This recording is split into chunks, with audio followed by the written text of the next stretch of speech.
자, 여러분 반갑습니다. 오늘도 또 좋은 하루 시작됐다, 그죠? 자, 어제와 연결해서 한번 보면 45페이지, 그죠? 전월세와 부의 사다리 해서 이 부분도 참 우리가 알고는 있어야 되는 부분이에요, 그죠? 그러니까 모르지 않지, 그지? 맞아. 모른다기보다는 한번 다시 정확하게 짚고 넘어간다, 이렇게. 자, 45페이지 집값 폭등으로 서민은 부의 사다리를 잃어버렸다. 그쵸? 전세가 폭등으로 서민은 주거의 사다리를 잃어버렸다. 우리 눈에는 두 종류가 있다는 거예요. 쌀랑눈.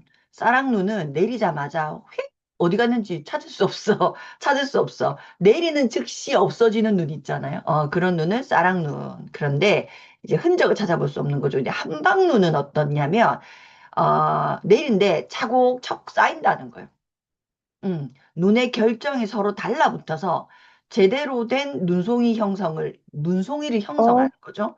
그래서 한 시간이 지나면 어떻게 이만큼 쌓여 있고, 3시간 지나면 또 이만큼 쌓여 있고, 이렇게. 그러니까 하룻밤 자고 일어나면 어떻게 돼요? 문을 못 열고 뭐 이렇게 된다는 거죠. 자, 46페이지. 그런데 아들아, 돈도 이런 게 있다는 거예요. 돈도 눈처럼 크게 몇 종류가 있다? 두 종류가 있다.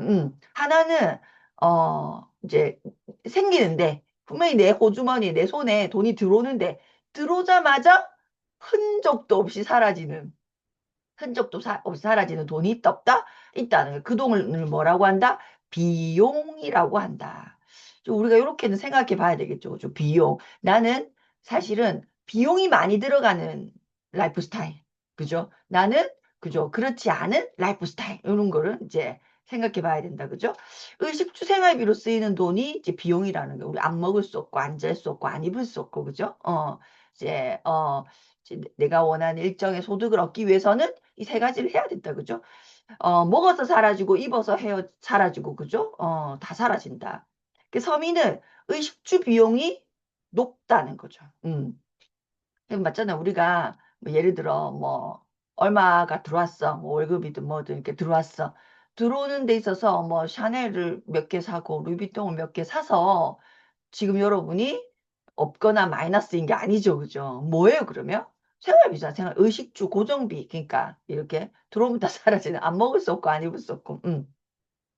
자, 반면 부자는 의식주 비용의 구성비가 낮다는 거예요. 이 낮다는 건 뭐 때문일까요? 그럼 그들은 안 먹고 안 쓰고, 아니, 안 입고, 그게 아니죠. 그죠? 다른 돈이 많다는 거예요. 다른 돈이.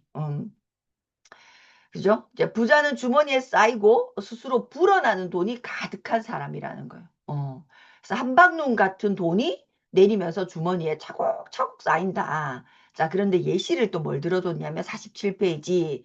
집도 두 종류가 있다는 거예요. 집도 쌀랑눈 같이 흔적도 없이 사라지는 집의 형태가 있고 이걸 뭐라고 한다? 월세라고 한다. 그리고 그래도 한방눈처럼 눈에 보이는 돈이 있다. 그걸 뭐라고 한다? 전세라고 한다. 자, 우리가 어떤 걸 할 때, 뭐 시드머니라고 해야 될까요? 그죠? 그런 게 필요하죠. 그죠? 그 필요한 돈을 만들 때, 이제 이 저자는 뭐라고 얘기하면, 전세라는 걸 활용해서, 불려나가라는 거예요. 그래서 우리가 예를 들면, 전세금을 적금 넣듯이, 개념을, 종잣돈을 내가, 이제 만들긴 해야 돼. 근데 그 종잣돈을 만들 때, 전세 개념으로, 예를 들면 이제 월세가 더 좋은 퀄리티의 금방 들어가는 돈은 작을 수 있죠. 그래도 그거 선택하지 말고 전세 개념으로 해서 그 전세를 계속 쌓아가는 느낌으로 해야 하는 것이 맞다라고 지금 이 저자는 얘기를 하고 있어요. 전세금을 계속 높여나가서 적금 들듯이 해라. 그게 이제 돈으로 치면 쌓이는 돈, 뭉치는 돈, 전세를 5천만 원 냈다가 7천만 원 냈다가 이렇게 했다가 뭐 요렇게 그죠? 해나가라는 얘기예요. 자, 51페이지. 아파트를 갖고자 하는 것은 본능이다. 의식주는 가장 기초적인 경제 생활의 토대다. 정신적인 풍요 같은 거죠. 어떤 옷을 입을 것인가, 어떤 음식을 먹을 것인가, 어떤 집에 살 것인가는 뭐 너무 당연한, 그죠? 경제 생활의 토대라는 거. 누구나 다 여기서 벗어날 수 없으니까.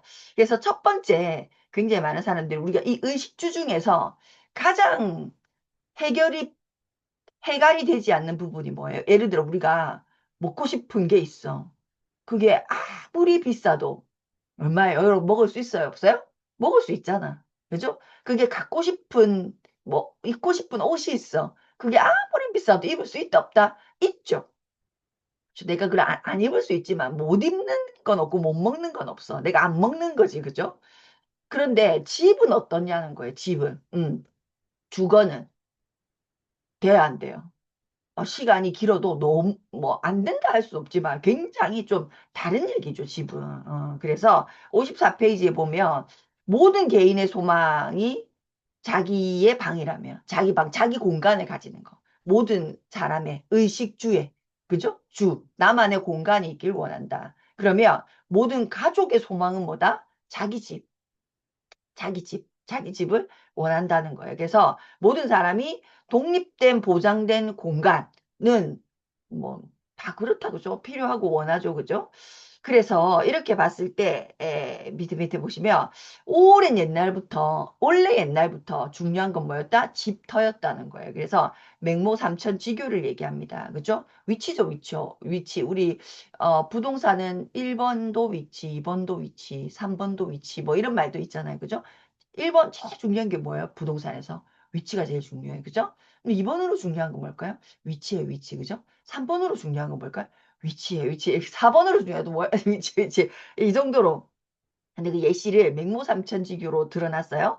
묘지 근처 살았더니 맹자가 뭐예요? 곡을 하고 저작거리 근처에 살았더니 장사꾼 흉내를 내고 서당 근처로 옮겼더니 그때서야 뭐를 읽더라? 글을 읽더라. 그래서 환경의 중요성. 그러니까 우리가 이거를 현대어로 지금의 언어로 얘기하면 초품화 같은 거 그죠? 조망권이 굉장히 좋은 거, 뷰가 있다 없다 그런 거, 역세권 뭐 이런 거, 뭐 굉장히 이제 요게 과거로 치면 똑같은 얘기다 이 말이에요.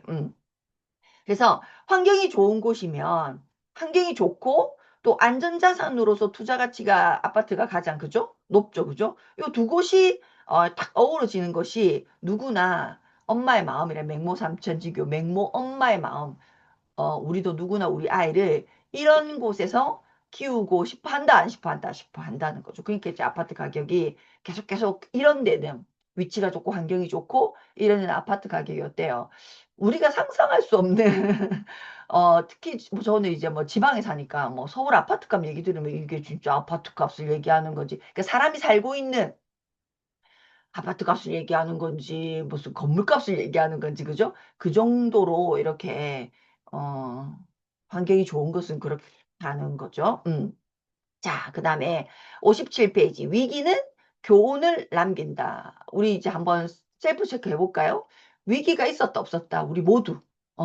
있었다. 위기가 없었던 사람은 한 명도 없다. 그런데 이제 중요한 건 뭐예요?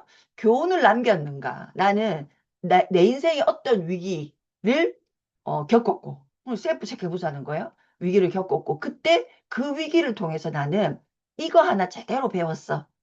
그런 일이 있어서 생각도 하기 싫어. 이런 거 말고, 그런 일이 있었고, 그걸 통해서 내가 이걸 정확하게 배웠지, 알게 됐지. 그래서 그 뒤로는 그런 일은 반복되지 않았어.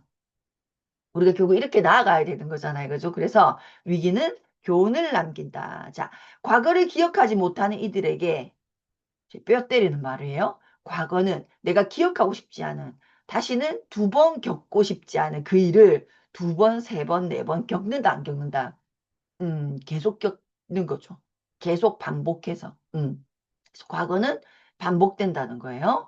자, 미국의 철학자이자 하버드 교수가 뭐라고 얘기했냐? 잘못된 역사의 굴레에서 벗어날 수 있을까? 그러니까, 어, 기억하고 싶지 않은, 예를 들면, 그런, 두 번 반복되면 안 되죠. 반복되지 않으려면 어떻게 해야 돼? 반드시 역사를 알아야 된다는 거예요. 그래서 요 밑에 보시면 제가 여기서부터 한번 줄을 그어볼까요? 경제도 이와 같다는 거예요. 우리 여러분 살면서 제일 많이 부딪히는 부분이 제일 많이 여러분이 갈증을 느끼고 그러니까 힘들어하는 부분이 뭡니까? 1번도 경제, 2번도 경제, 3번도 경제. 물론 이제 건강일 수도 있고 관계일 수도 있지만 사실은 직접적인 건 다 경제적인 거잖아요. 그죠? 그러면 이런 경제에 대해서 역사를 내가 제대로 알고 있는가? 그래서 제가 줄을 다 쳤어요. 경제 역사를 알아야 비로소 현재 경제를 우리가 이해가 되죠. 그죠? 그러면 반복하지 않는다는 거예요. 자, 경제 역사를 모르고 경제 공부를 하는 것은 기본 원리를 모르면서 실전을 익히려고 하는 것과 같다. 예를 들어 우리가 누군가한테 나는 어렵고 모르겠고 그냥 콕 집어주세요. 뭐 살까요? 뭐 이런 거하고 똑같다는 거예요. 그러면 뭔가 좋은 결과가 있을 수 있지만 결국 계속 반복된다는 거예요. 저는 이 말이 너무 중요하다고 생각해요. 58페이지의 메뉴에도 줄 쳐볼게요. 경제적 사건은 과거에서 왔고 과거의 모습으로 반복된다. 여기 반복이 되게 중요해. 반복된다. 중대한 역사적 사건은 반드시 기억하고 왜 그런 일이 있었는지, 그죠? 나에게 계속 그것이 잊혀진 과거로 지나간 일이 아니라 현재 계속 살아 있어야 된다는 거예요. 그래야 내가 반복하지 않는다는 거죠. 그래서 우리나라로 치면 IMF 같은 일을 반드시 뭐 해야 된다? 기억하고 지금도 그 옛날 아이가 옛날 일이 아니라 그때 왜 IMF가 우리에게 일어났는지를 잘 생각해 봐야 된다. 그래서 이 IMF에 있었던 일을 가정으로도 이렇게 예시를 들어놨거든요. 자, 59페이지 보면 세계의 돈 두 번째 줄 이걸 뭐라고 합니까? 기축통화다. 우리가 그때 당시 IMF 때 기축통화 그러니까 보유 달러액이 부족했기 때문에 엄청난 대가 지불을 한 거죠. 그래서 우리 집에도 뭐라고 합니까? 쉽게 말하면 긴급 자금 같은 거라 해야 되나? 그러니까 탈탈 털어 다 여기 집어넣고 뭐 탈탈 털어 저기 다 하고 이렇게 해서 어 뭐라 합니까? 그런 긴급 자금이 없다. 그렇게 되면 어떻게 돼요? 아무 일도 아닌 일.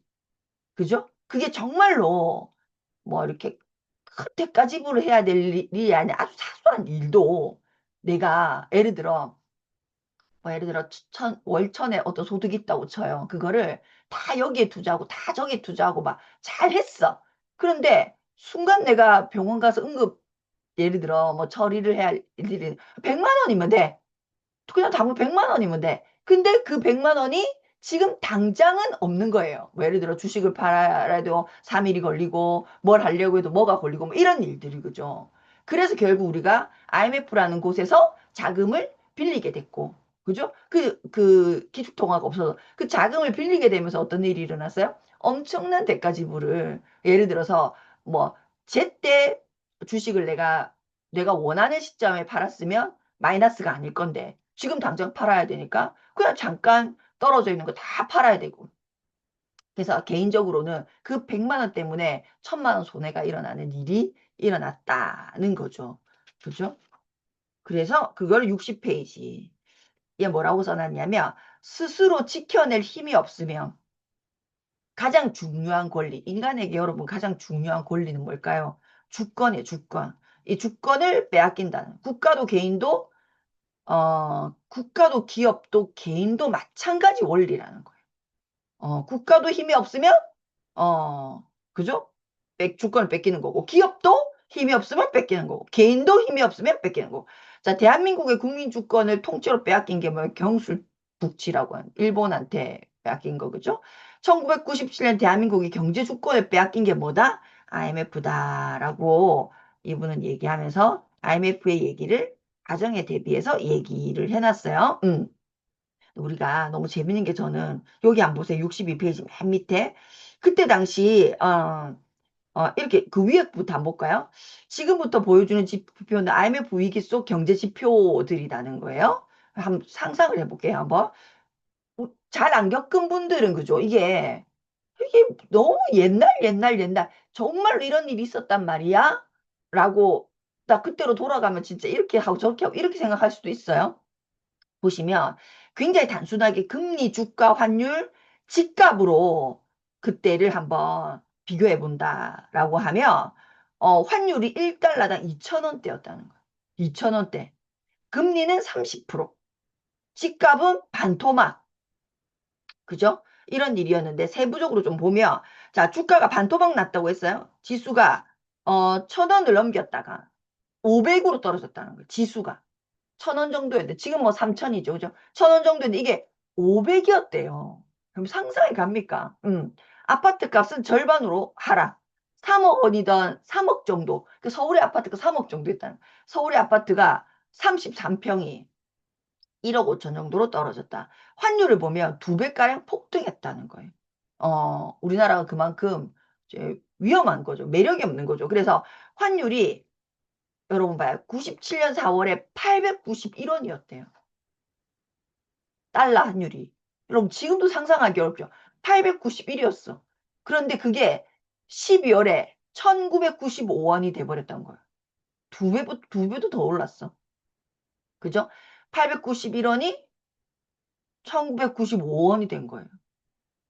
지금 얼마입니까? 1350원 정도 하나? 그죠? 이런 거. 금리는 30% 올랐다는 거예요. 이런 거 한번 생각해 봐봐. 한번 쪽지야 제대로 한번 쭉 읽어보세요, 진짜. 그런데 우리가 다 알죠. 이 IMF라는 이 엄청난 시기에 어, 자본을 가지고 있었던 우리 대한민국 사람 이때 우리나라의 부자가 제일 많이 탄생한 거는 아시죠? 우리나라가 IMF를 겪을 때 우리나라의 부자도 제일 많이 탄생했어요. 그렇죠? 그래서 이렇게 굉장히 힘들어지는 상황을 자본가들은 뭐라고 얘기한다? 박앤세일이라고 얘기한다. 박앤세일. 음. 좀 슬픈 말이죠. 그 슬픈 말. 슬픈 말이에요, 사실은. 근데, 현실이라는 거죠. 그래서 이때 빈부격차라고 합니까? 이것도 엄청나게 더 많이 이렇게 격차가 심하게 나지는 일도 요 때문에 일어난 거죠. 그죠? 자, 65페이지 보시면, 그래서 나를 죽이지 못하는 고통은 나를 더 강하게 만든다. 우리도 뭐 비슷한 그죠? 국가가 IMF를 겪은 것과 같이 우리 개인이 뜻하지 않은 어떤 일을 여러분 겪었을 수 있어요, 여러분이. 근데 괜찮아요. 괜찮아요. 왜? 그게 결국 나를 죽이지 못했다는 것은 나를 더 강하게 만들었다는 거니까. 그래서 우리가 IMF라는 것을 굉장히 세게 빡시게 우리 국가가 어, 당했다 해야 되나? 겪었고 그것을 잘 이겨냈기 때문에 그죠? 국가를 죽이지 못했죠. 그러니까 잘 이겨냈기 때문에 그 다음에 일어나는 금융위기는 전 세계적으로는 굉장히 출렁하고 서브프라임 이런 거 출렁했지만 우리나라는 무슨 일이 일어났어 하는 걸로 잘 넘어갔다. 그래서 지금 여러분에게 일어난 뭐 경제적인 어떤 문제가 있을 수 있죠. 그게 여러분을 죽이지 못했다면 지금 여러분을 더 강하게 만들고 있다고 생각하시고 그렇죠? 어, 더 멋지게 거듭나셔야 됩니다. 자, 이 아버지는 내가 고통의 학습 효과를 마음에 새기고 있기를 바란다. 현재의 고통이 자신을 성장시킨다는 확신만 있다면 이건 너무 중요한 메시지인 것 같아요. 내가 지금 이런 일을 겪고 있어. 힘들어 죽겠어. 언제 끝나는 거야? 이게 아니라 난 지금 성장 중이야. 난 지금 성장 중이야. 라고 우리 내 언어를 바꿔야 내 사고 체계가 바꿔집니다. 물론 사고 체계가 바뀌어야 언어가 바뀔 수도 있지만 제일 빠른 건 뭡니까? 내 언어를 빨리 바꾸는 거예요. 그럼 내 사고 체계가 바뀌어요. 그럼 어떻게 보인다? 지금 힘들어 죽겠어가 아니라 나 지금 굉장히 빡시게 성장 중이야. 우리가 근육이 만들어질 때 여러분 어떻게 해야 근육이 만들어집니까? 그냥 산보처럼 이렇게 살랑살랑 걸어갈 때 진짜 내 인생에 필요한 근육이 만들어집니까? 언제 근육이 만들어집니까? 죽을 것 같을 때. 저는 딱 그렇게 표현할 수밖에 없어요. 제가 근육 만든다고 운동을 해보면요. 정말 죽을 것 같을 때 근육이 만들어져요. 죽을 것 같을 때. 진짜 정말 도망가고 싶고 피하고 싶고 안 하고 싶을 때 그 한 번 더 힘들어 죽겠는데 한 번 더 할 때 도저히 더 할 수 없는데 한 번 더 할 때 그때 뭐가 만들어집니까? 근육이 만들어지는 거잖아요. 그래서 여러분이 일어나는 어떤 일 앞에도 뭐라고 바꾸셔야 된다, 언어를? 나 지금 성장 중이네. 그런데 진짜 큰 성장 중이네. 너무 빡시잖아. 힘들어 죽을 것 같아. 큰 성장, 빅점프, 큰 성장 중이네. 라고 언어를 계속 바꿔주셔야 됩니다. 자, 2편, 절약. 요 말 자체가 좋죠? 쌓이는 돈, 나가는 돈, 지키는 돈. 이게 이제 절약의 세 가지 언어. 자, 69페이지. 돈의 세 가지 통로. 이 돈의 세 가지 통로. 통로에 동그라미 치시고 제가 뭐라고 썼냐면, 들어오는 통로는 최대한 많게, 다양하게. 자, 들어오는 통로를 하나, 두 개, 세 개, 그죠? 많으면 많을수록 좋고, 그 종류가 다양하면 다 근로소득 말고, 그죠? 많고, 다양하고, 그죠? 그러면 너무 좋죠, 그죠? 그 다음에 나가는 통로는, 자, 그래서 한번 보세요, 여러분. 여러분이라, 이제 여러분의 사람이 있고, 자, 인컴, 들어오는 통로는 5개인 사람이야, 내가. 나가는 통로는 하나밖에 없어. 좋아요, 싫어요? 좋죠. 근데 들어오는 통로는 하나밖에 없어. 나가는 통로가 5개야. 좋아요, 싫어요? 이해됩니까? 그래서, 들어오는 통로는 많게, 나가는 통로는 적게, 요건 것 같아요. 자, 아들아, 경제 공부해야 한다. 왜냐하면, 과학과 예술 3과 행복의 토대가, 여러분, 행복의 토대부터 줄 거 보세요. 행복의 토대가 바로 뭐기 때문이야? 경제이기 때문에, 아들아, 반드시, 경제 공부해야 된다는 거예요. 그래서, 어, 제 들어오는 우리가 돈을 벌 수 있는 종류에 대해서 얘기하고 있어요. 첫 번째, 근로소득이다. 근데 저는 이 장면에서 제가 참 얘기해 드리고 싶은 게 뭐냐면, 근로소득밖에 없는 줄 알았다는 거. 그게 참 슬퍼요. 제가 직장을 선택할 때, 그죠? 근로소, 내가 근로소득 외에 다른 걸 뭘 할 수 있을까? 생각조차 하지 않고, 그냥 곧바로 근로를 선택했다는 거. 그러니까 우리가 우리 아이들에게는, 그죠? 그런 사고 체계를 만들어주면 된다, 안 된다? 절대로 안 된다. 아, 이것도 있고, 이것도 있고, 이것도 있고. 그리고 또 이런 생각이죠. 이것도 해보고, 이것도 해보고, 이것도 해보고. 어. 이거 진짜 필요한 것 같아요. 자, 첫 번째 근로소득. 자, 70페이지. 지위가 높고 낮음에 관계없이 근로소득을 얻는 사람을 근로자라고 한다는 거야. 지위가 높고 낮고 사장님이라도 월급 사장이면 근로자는 근로자. 응. 이 포인트가 중요한 것 같아요.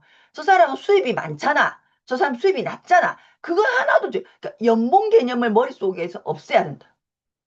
먼저 저 사람은 뭐야? 근로자라는 거. 근로자.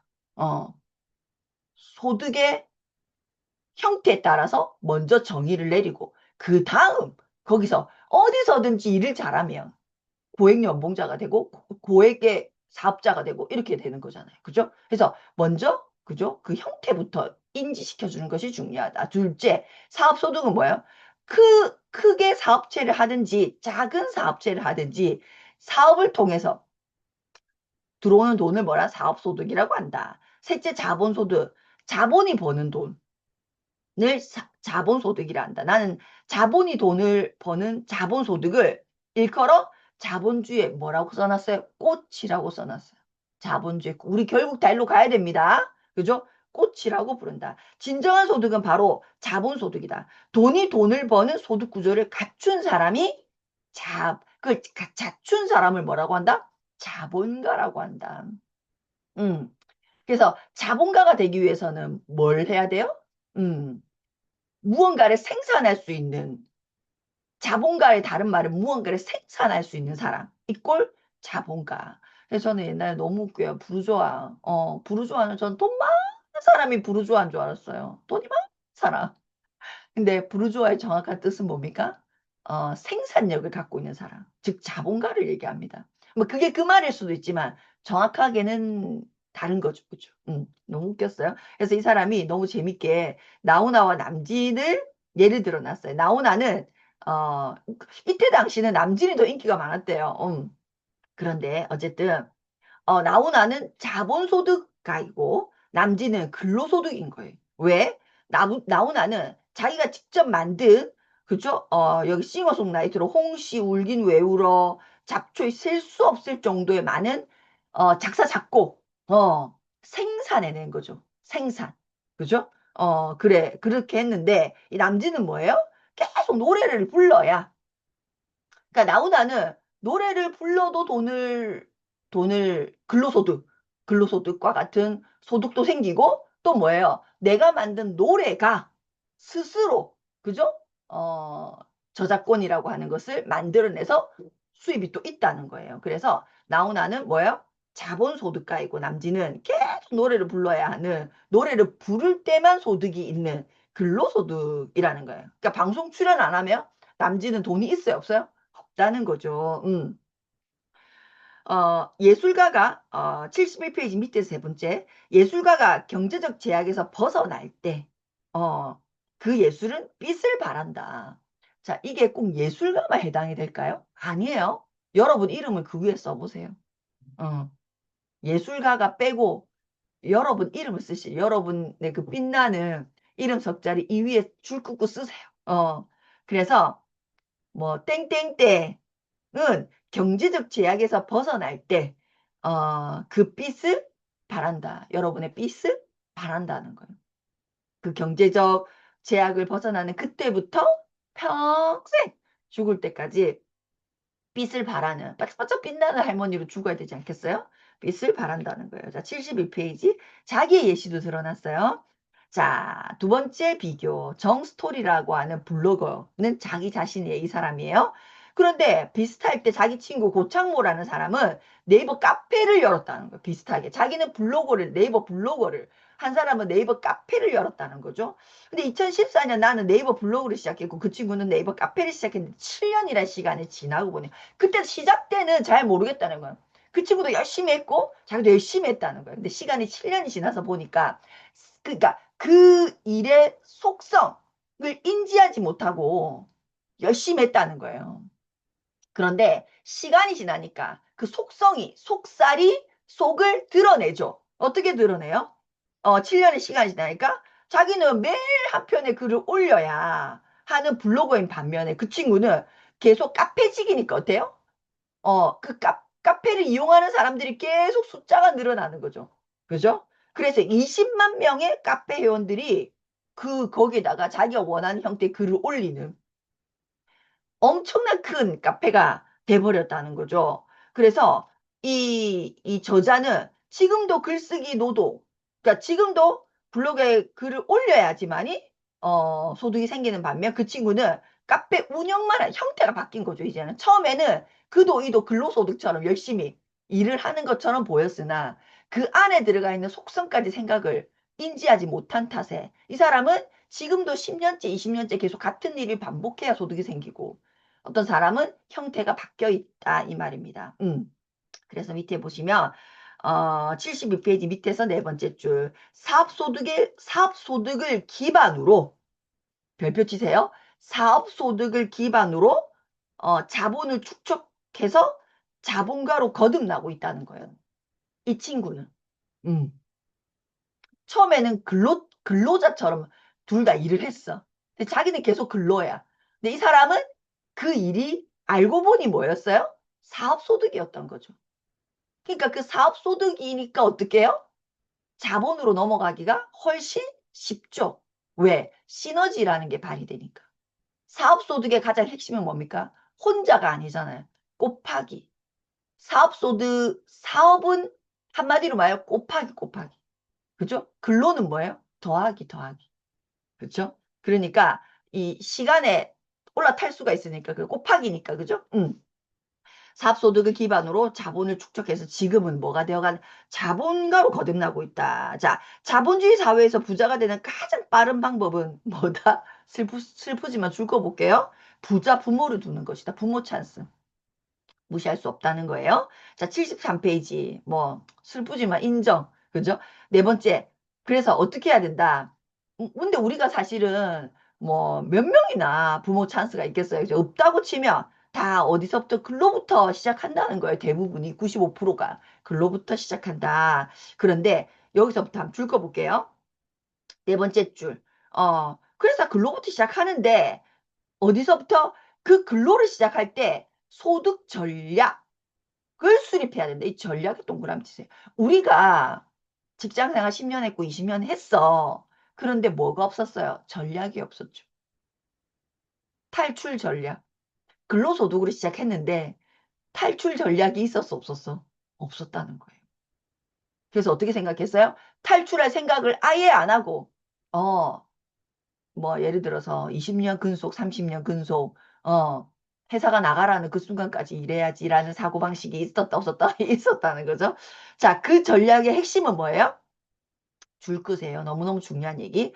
근로자 마인드. 내가 근로를 하는 건 상관이 없어. 근데 근로자 마인드에서 벗어나 사업가 마인드 또는 자본가 마인드로 무장을 해야 된다. 이게 엑시트. 근로소득을 엑시트 할 수 있는 유일한 건 뭐예요? 근로를 할 때 마인드를 근로자 마인드에서 사업가 또는 자본가 마인드로 바꿔야 된다. 바꿔야 된다.